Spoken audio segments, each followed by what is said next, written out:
2000 সালের পর জন্ম নেওয়া তরুণ প্রজন্ম এখন এমন এক দুনিয়ায় বাস করছে যেখানে মানুষের কণ্ঠ, চেহারা এবং কি চিন্তাধারাও কৃত্রিমভাবে তৈরি করা যায়। আপনি হয়তো জানেন না, আজকের আর্টিফিশিয়াল ইন্টেলিজেন্স বা এআই এমনভাবে মানুষকে নকল করতে পারে যে নিজের বাবা তার সন্তানের কণ্ঠ চিনতে পারবে না। এমন প্রযুক্তির যুগে যদি দার্জাল আসে যে সত্য মিথ্যার সীমাকে ঘোলাটে করে দেয়, বদলে দেয় হক আর বাতিলের সংজ্ঞা, তখন কি আমরা চিনতে পারবো কে সত্য আর কে ভ্রান্ত? বর্তমানে কেউ কেউ মনে করেন দার্জাল কোনো মানুষ নয়, বরং আগামী দিনের উন্নত প্রযুক্তিই হবে দার্জাল। কিন্তু সহিহ হাদিসের বর্ণনা অনুযায়ী দার্জাল হবে একজন মানুষ। সে হবে অতি চতুর এবং অলৌকিক ক্ষমতার অধিকারী। আল্লাহর দেওয়ার পরীক্ষার মাধ্যম। নবী করিম সাল্লাল্লাহু আলাইহি সাল্লাম বর্ণনা করেছেন,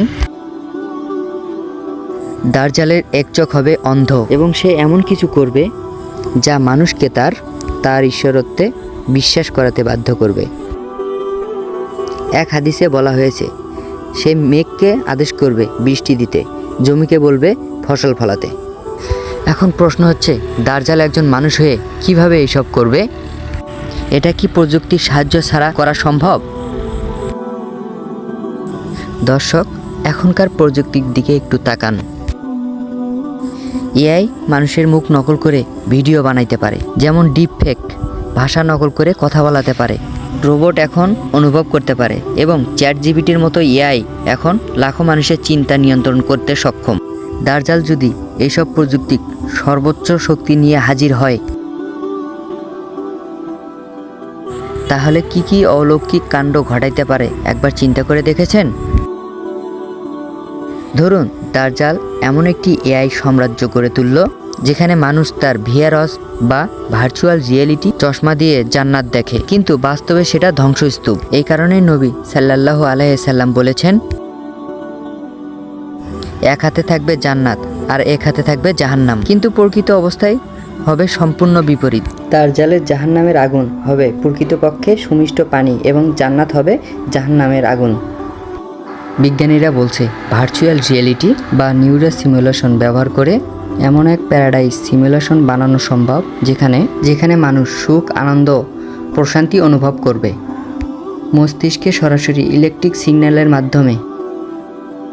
বিপরীতে কেউ যদি তার বিরোধিতা করে, তার জন্য তৈরি হতে পারে এআই ড্রাইভেন পানিশমেন্ট সিমুলেশন বা ভার্চুয়াল টর্চার।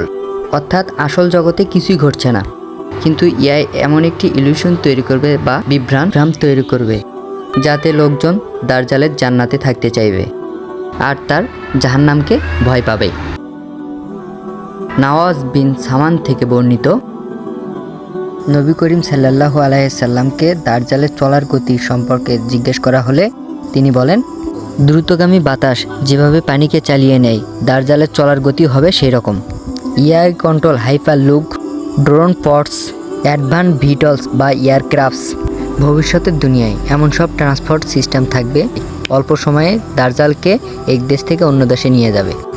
অথবা মানুষের হুবহু 3D হলোগ্রাম প্রযুক্তি ব্যবহার করে, যাকে বলা হয় হলোগ্রাফ টেডি প্রেজেন্ট।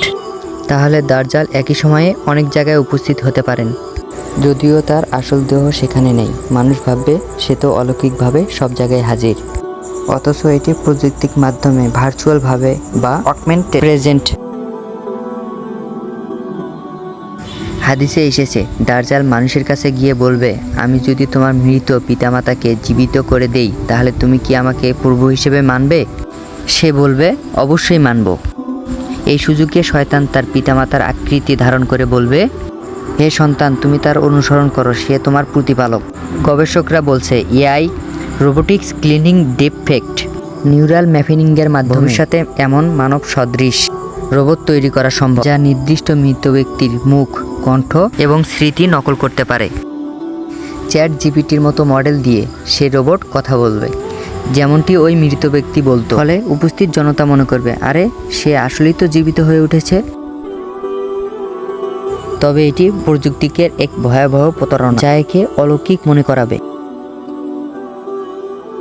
হাদিসে আরও বর্ণিত হয়েছে, দার্জাল এমন ক্ষমতার অধিকারী হবে জড় ও জীবকে নিজের নির্দেশে নিয়ন্ত্রণ করতে পারবে। বর্তমানে আমরা দেখতে পারতেছি আইওটি বা ইন্টারনেট অফ থিংস এর মাধ্যমে আজকের জড় বস্তু যেমন দরজা, জানালা, ফ্রিজ, এমনকি গাড়ি সব কিছু এআই এর মাধ্যমে নিয়ন্ত্রণ করা হচ্ছে। অন্যদিকে গবেষণায় দেখা গেছে এআই ইন হ্যান্ড কন্ট্রোল প্রযুক্তির মাধ্যমে ব্রেন চিপ আল্ট্রাসাউন্ড সিগন্যালের মাধ্যমে পশুর আচরণ নিয়ন্ত্রণ করা সম্ভব। কাজেই ভবিষ্যতে যদি দাজ্জাল পৃথিবীতে বিশাল এক এআই নেটওয়ার্ক নিয়ন্ত্রণ করে, তবে সে জড় জীব উভয়কে নিজের কথা মতো চলতে বাধ্য করাবে। এক কথায় দাজ্জাল আর্টিফিশিয়াল ইন্টেলিজেন্স অ্যালগোরিদম বানাতে পারে, যা মানুষের ঈমান, চিন্তা ও অনুভূতির উপর ব্যাপক প্রভাব ফেলবে। সূরা নিসার 120 নম্বর আয়াতে বলা হয়েছে, ইয়াইদুহুম ওয়া ইউমান্নিহিম ওয়া মা ইয়াইদুহুমুশ শাইতানু ইল্লা গুরুরা। সে তাদেরকে আশ্বাস দেয়, মিথ্যা প্রলোভন দেয়। বস্তুত শয়তান তাদেরকে যে আশ্বাস দেয় তা প্রতারণা ছাড়া আর অন্য কিছু নয়। এই আয়াতে যে আশ্বাস ও প্রতিশ্রুতির কথা বলা হয়েছে, আধুনিক যুগে এটা হতে পারে ডিজিটাল ইউটোপিয়া, যেখানে দাজ্জাল দেখাবে মানুষকে কারো দারিদ্রতা থাকবে না, রোগবালাইও থাকবে না, সবাই সুখে থাকবে, কিন্তু তার বিনিময়ে দিতে হবে ঈমান, অর্থাৎ দাজ্জালকে প্রভু হিসেবে স্বীকার করে নিতে হবে। এই ধরনের প্রতিশ্রুতি আজকালকের সোশ্যাল মিডিয়া অ্যালগোরিদমও দিয়ে থাকে। মানুষ বুঁদ হয়ে পড়ে থাকে মোবাইলের স্ক্রিনে।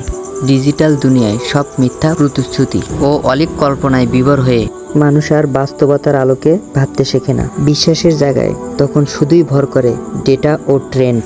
কিয়ামতের আগে দাজ্জালের ফিতনাকে সবচেয়ে ভয়াবহ ফিতনা হিসেবে উল্লেখ করেছেন রাসূলুল্লাহ সাল্লাল্লাহু আলাইহি সাল্লাম। তিনি বলেছেন, তোমাদের ক্ষেত্রে দাজ্জাল ছাড়া অন্য কিছুতে আমাকে এত বেশি ভয় দেখানো হয়নি। কাজেই দাজ্জালের ফিতনা থেকে বাঁচতে হলে রাসূলুল্লাহ সাল্লাল্লাহু আলাইহি সাল্লামের নির্দেশিত আমল করতে হবে। যেমন হযরত আবু দারদার রাদিয়াল্লাহু তাআলা আনহু থেকে বর্ণিত, রাসূলুল্লাহ সাল্লাল্লাহু আলাইহি সাল্লাম নিষেধ করে, 10 আয়াতিন মিন আউয়ালি সূরাতিল কাহফি হুসিমা মিনাদ দাজ্জাল। যে ব্যক্তি সূরা কাফেরের প্রথম 10 আয়াত মুখস্থ করবেন, সে দাজ্জালের ফিতনা থেকে রক্ষা পাবেন। দাজ্জালের ফিতনা থেকে বাঁচতে হলে আবু হুরায়রা রাদিয়াল্লাহু তাআলা আনহু থেকে বর্ণিত একটি হাদিসে আরও একটি দোয়ার কথা বলা হয়েছে। দোয়াটি হলো, আল্লাহুম্মা ইন্নী আউযু বিকা মিন আযাবিল কবরি ওয়া মিন আযাবিন নারি ওয়া মিন ফিতনাতিল মাহইয়া ওয়াল মামাতি ওয়া মিন ফিতনাতিল মাসিহিদ দাজ্জাল। হে আল্লাহ, আমি আপনার কাছে থেকে কবরের শাস্তি, জাহান্নামের শাস্তি, জীবন ও মৃত্যুর ফিতনা ও দাজ্জালের ফিতনা থেকে আশ্রয় চাই। প্রিয় দর্শক, প্রযুক্তি কোনো পাপ নয়, কিন্তু যদি সেটা দাজ্জালের মতো প্রতারকের হাতে পড়ে, তখন সেটা হয়ে ওঠে ঈমান ধ্বংসের অস্ত্র। তাই চলুন, আমাদের দায়িত্ব প্রযুক্তি চিনে তার ফাঁদে না পড়ে সত্যের পথে দৃঢ় থাকা।